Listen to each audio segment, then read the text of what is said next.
Hey everyone, and welcome back to another video. And in this video, I'm going to show you how to check if a Pokemon card is a good deal or not using TCGPlayer.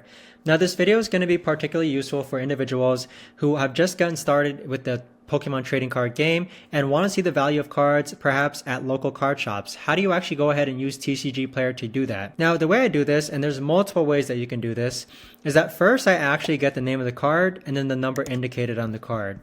The number indicated on the card is usually on the bottom left hand corner right over here.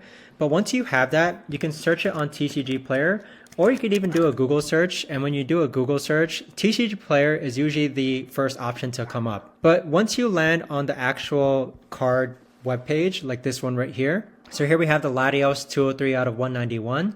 You'll see a price here, but I don't really keep that into account. What I'll actually do is that I'll scroll down to the 3-month snapshot, and then I'll click on View More Data. So here's where I'll actually scroll through the data, and you can see that on 3/12, there was one sold for $37. There's another one sold for $37. There was a Japanese version sold for $14. So this right here gives me an idea of what this card has actually been selling for at near mint hollow foil. But that right there, guys, is the best and easiest way that I know of to actually go ahead and know if you're getting a good deal on TCGPlayer with a Pokemon card. If you guys know of a better or easier way to actually do this, let me know in the comments down below. I would love to know.